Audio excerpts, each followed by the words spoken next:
Clayton, thanks for making the time. Big win this past weekend. It's nice to get on the W side of things, and we're seeing some faces we haven't seen before. You know, that's the exciting thing, Brian. This is such a great time of year. Things start to come together, and we came back from our training trip with a completely different team than we had in mid-December. And even though we have meets in the fall, it's important, and the fall invite's a big deal. We're in such a better place right now. And like you said, this weekend was a story about new faces. This weekend was a story about getting Matt Lattin back. And it's just great to have him back with us.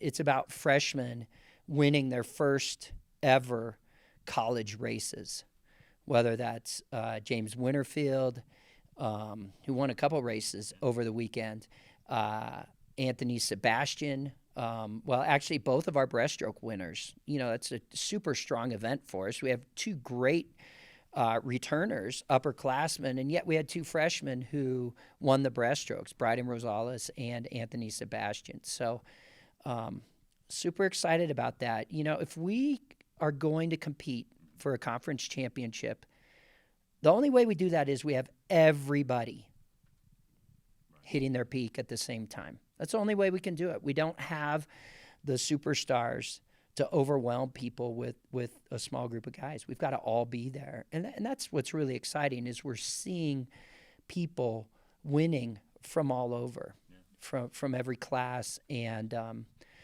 guys racing hard just to beat their teammates.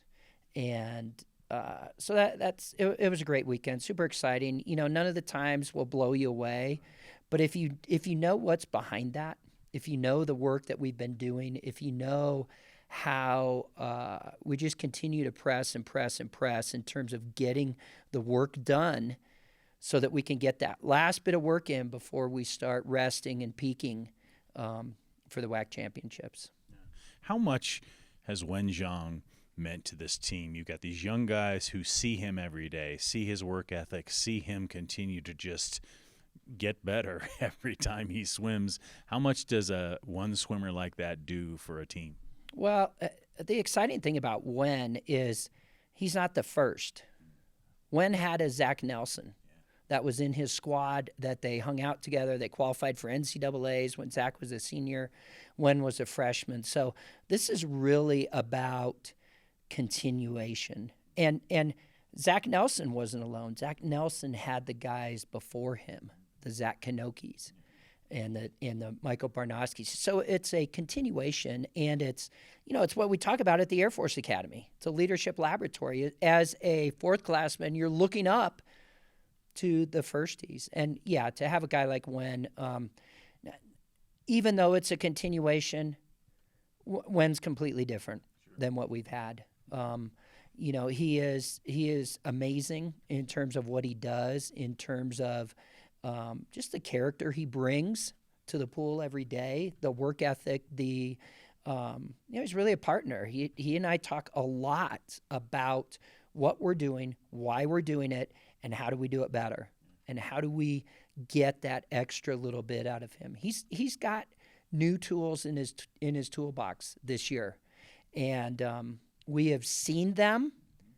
We haven't seen the full result of that, the full fruit of that, but we will. And he's gonna, there are many times that I say to Coach Betcher, Wen was amazing, even for Wen, because there's just a different standard with Wen. And I didn't mention him, but of course he won his events over the weekend, and I don't mean to discount what he does. We just get used to it.